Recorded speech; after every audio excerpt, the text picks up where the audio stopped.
شهر رمضان الذي أنزل فيه القرآن هدى للناس وبينات من الهدى والفرقان فمن شهد منكم الشهر فليصم ومن كان مريضا أو على سفر فعدة من أيام أخر يريد الله بكم اليسر ولا يريد بكم العسر ولتكملوا العدة ولتكبروا الله على ما هداكم ولعلكم تشكرون. بزرگوں اور بھائیوں،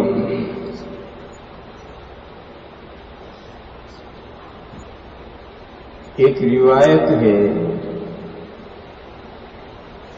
نبی پاک صلی اللہ تعالی علیہ وسلم کی خدمت میں صحابہ کرام نے ایک بات عرض کی.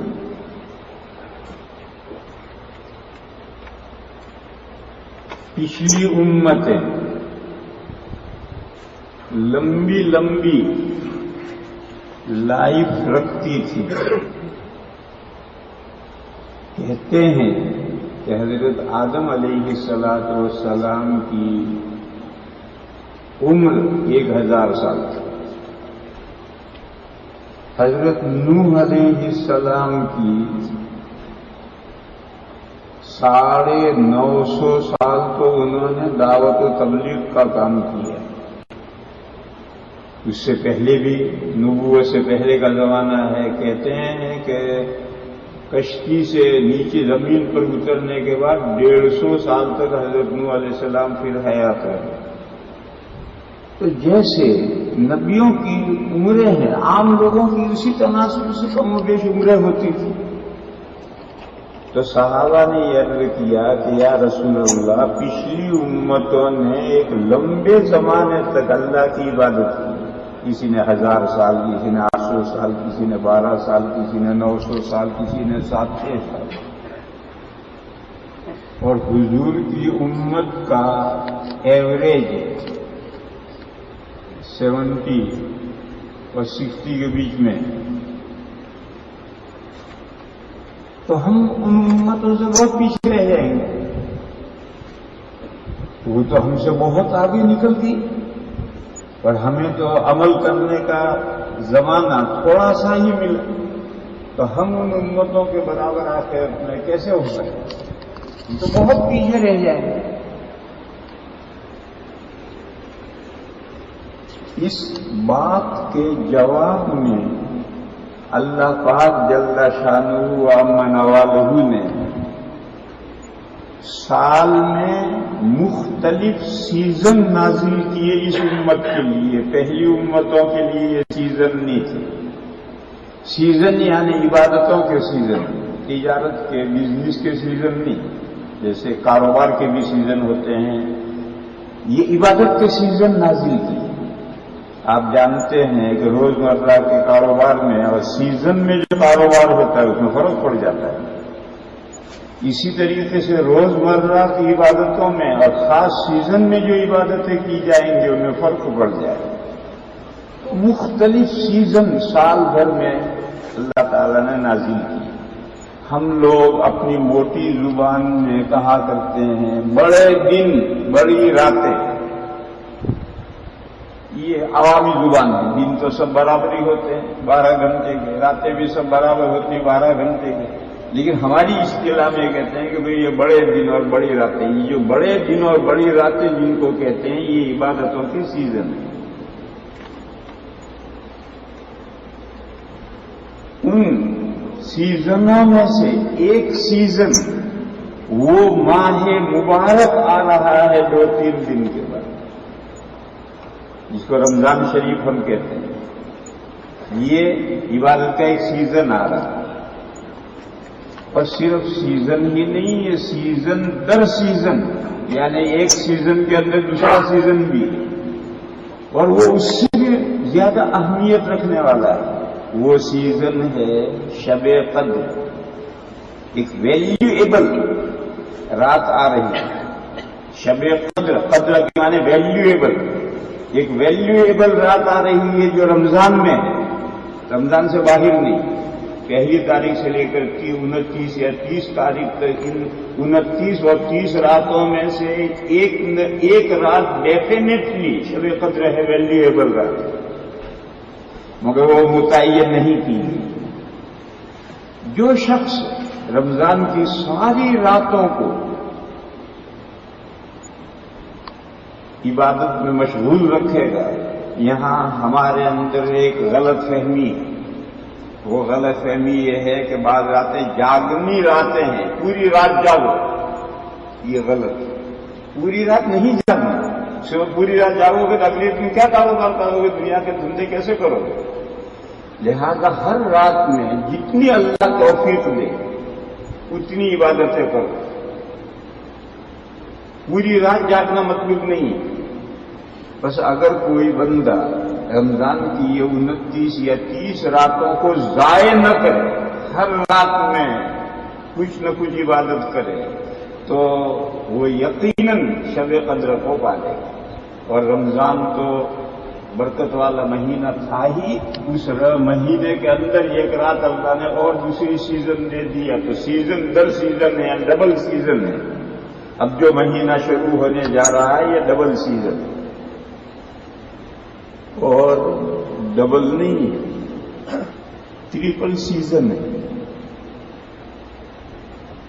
اس مہینے میں قرآن کریم زیادہ سے زیادہ پڑھنا ہے۔ رمضان شریف کو قرآن شریف کے ساتھ خاص مناسبت ہے، لہذا رمضان میں جہاں آپ اور عبادتیں کریں، اور عبادتوں کے علاوہ قرآن کریم کی جتنی زیادہ سے زیادہ تلاوت کر سکیں، جو موقع ملے تلاوت کا، دکان میں خالی بیٹھے ہیں تلاوت کرو، مسجد میں وقت سے کچھ پہلے آگے تلاوت کرو، نمازوں کے بعد تلاوت کرو، رات میں اللہ توفیق دے تلاوت کرو، حافظ ہو تو نفلوں میں تلاوت کرو، تلاوت یہ ایک مستقل سیزن ہے۔ تو 3 طرح سے برکت والا مہینہ آ گیا۔ اللہ پاک جل شانہ و نوالہ یہ فرماتے ہیں کہ رمضان کا مہینہ جانتے ہو کیسا مہینہ؟ انزل فیہ القرآن، اس مہینے میں قرآن کریم اتارا گیا۔ کوئی سوال کرے گا کہ قرآن کریم تو 23 سال میں تھوڑا تھوڑا اترا ہے، رمضان میں کہاں اتارا گیا؟ لہذا سمجھنا چاہیے کہ قرآن کے 2 نزول ہیں، ایک لوح محفوظ سے سمائے دنیا پر بیت معمور میں پورا قرآن کریم یک بارگی اتارا گیا ہے ماہ رمضان میں، یہ تو پورا نزول ہے۔ دوسرا قرآن کا نزول ہے بیت معمور میں سے جو زمین پر نبی پاک صلی اللہ تعالی علیہ وسلم کے پاس پہلی وحی آئی ہے، وہ رمضان میں آئی ہے اور رمضان کی شب قدر میں آئی ہے۔ کون سی رات تھی معلوم نہیں، شب قدر کو چھپایا گیا ہے تاکہ ساری راتوں کو آدمی آباد کرے۔ شب قدر کو چھپانے میں حکمت یہ ہے کہ تمام راتوں کو آدمی زندہ کرے اور تمام راتوں میں عبادت کرے۔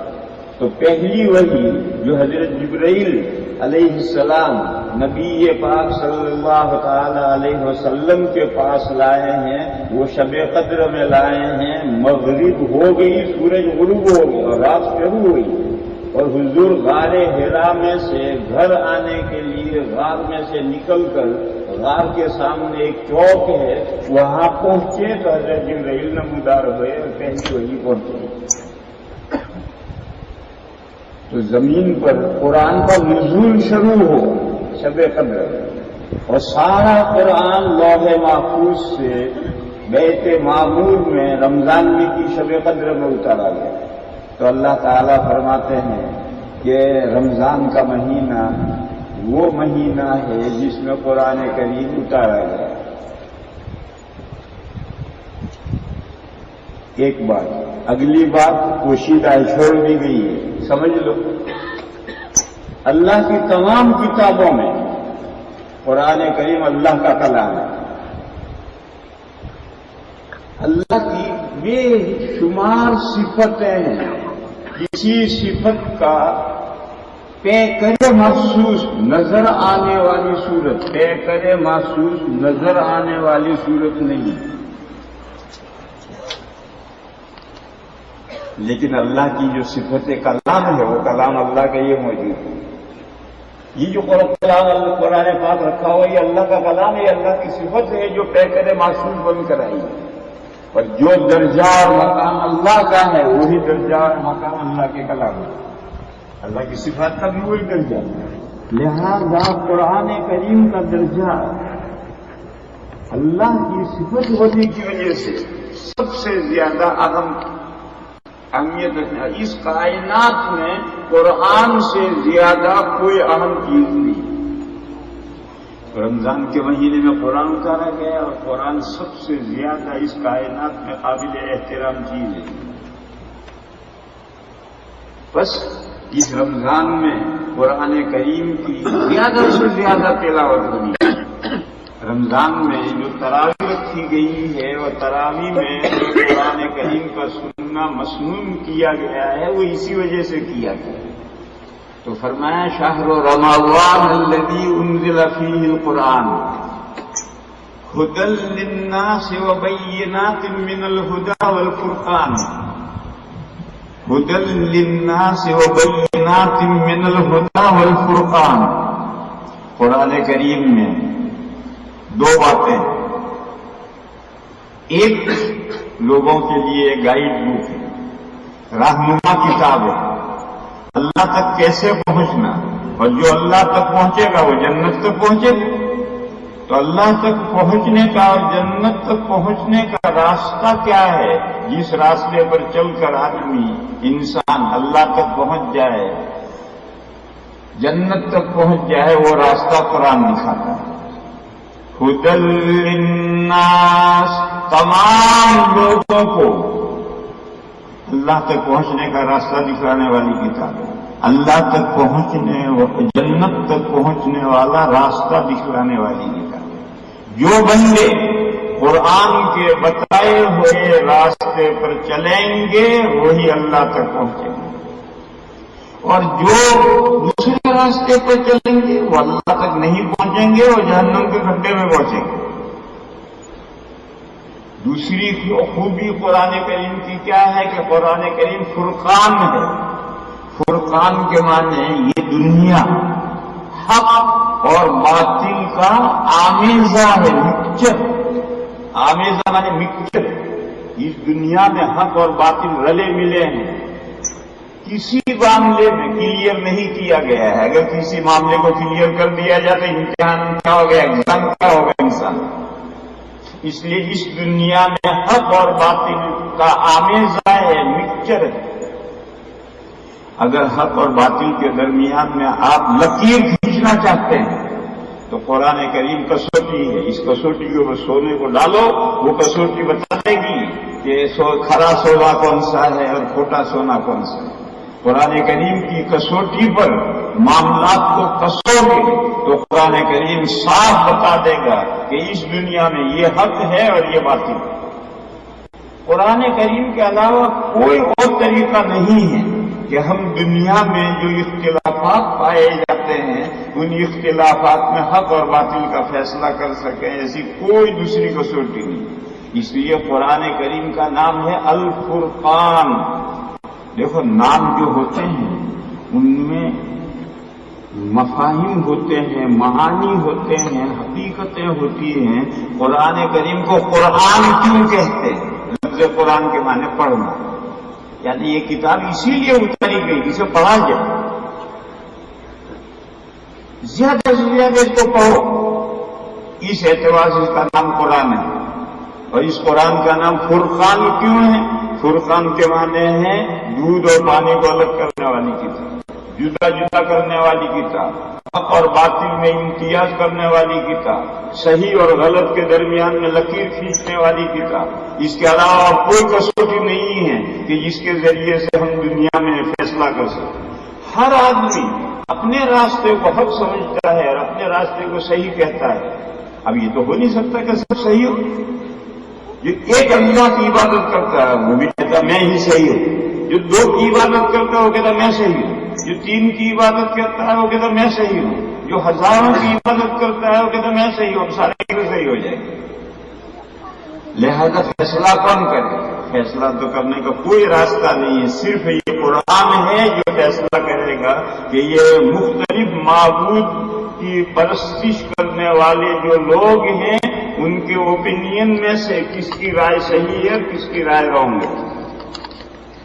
بہرحال قرآن کریم کا یہ دوسرا وصف ہے الفرقان. تو قرآن ایسی کتاب ہے جو لوگوں کو اللہ کا راستہ دکھاتی ہے, لوگوں کو جنت کا راستہ دکھاتی ہے. اور دنیا میں جو اندھیریاں ہیں, حق اور باطل کا مکسچر جو ہماری یہ دنیا ہے, اس دنیا میں حق اور باطل کو الگ الگ کرنے والی کسوٹی قرآن کریم ہے. جب ایسی کتاب اللہ نے رمضان میں اتاری ہے تو خود رمضان میں فضیلت پیدا ہو. تو فرمایا فمن شہد منکم الشہر فلیصمہ, بس جو شخص تم میں سے رمضان کو دیکھے بس چاہیے کہ اس رمضان کے روزے رکھے. روزہ رمضان کا اسی لیے فرض کیا گیا ہے تاکہ قرآن پڑھنے میں مدد ملے. روزے سے قرآن پڑھنے میں مدد ملے. روزے سے انسان کے باطن میں نورانیت پیدا ہو اور اللہ کی طرف توجہ کرنے کا موقع ملے. دیکھو یہ قاعدہ بتاؤ میرے بھائیوں, پرخوری پیٹ گلے تک بھر لینا یہ سستی کا سبب ہے, ظلمت کا سبب ہے. اندر تاریکی پیدا ہو جاتی ہے پرخوری سے. جو پیٹ بھر کر کھاتے ہیں گلے تک, اندر ظلمت پیدا ہو جائے گی اور سست ہو کر پڑ جائے گا. اللہ نے روزہ رکھا تاکہ دن بھر آدمی بغیر کھائے رہے تو اندر نورانیت پیدا ہو, اور بقدر ضرورت آدمی کھائے تو رات کو عبادتوں کے ساتھ اور تلاوت قرآن کے ساتھ آباد کر سکے.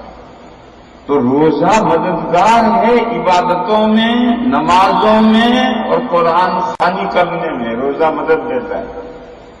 اس لیے اللہ نے فرمایا کہ جو شخص تم میں سے ماہ رمضان کو دیکھے وہ چاہیے کہ وہ اس کے روزہ رکھے.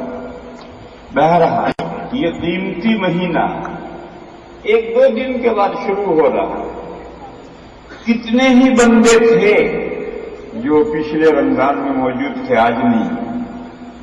ہم بھی اگلے رمضان میں ہوں گے یا نہیں ہوں گے اللہ جانے. بس خوش نصیب وہ بندے ہیں اور خوش نصیب وہ بندیاں ہیں جو اس سیزن سے فائدہ اٹھا لیں اور اس قیمتی وقت کو کارآمد بنا لیں, اسے ضائع نہ ہونے. لہذا میرے بھائیوں, یہ جو ماہ رمضان آ رہا ہے, اس رمضان میں زیادہ سے زیادہ آدمی کو قرآن کریم کی تلاوت کرنی چاہیے, قرآن کریم کو سمجھنے کی کوشش کرنی چاہیے. آج دنیا میں قرآن کریم کے سمجھنے کے لیے کوئی پریشانی باقی نہیں رہی.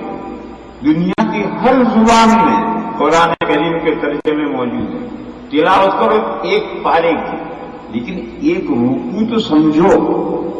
پورا پارا نہیں سمجھ سکتے روزانہ, لیکن ایک رکوع ترجمہ کون سی زبان آپ جانتے ہیں, اس زبان کا ترجمہ ہے, تفسیریں ہیں, اس کی مدد سے ایک رکوع روزانہ سمجھو اور باقی تلاوت کرو. پارا, دو پارے, تین پارے, جتنا اللہ توفیق دے یہ تلاوت کرتے چلے جاؤ آگے.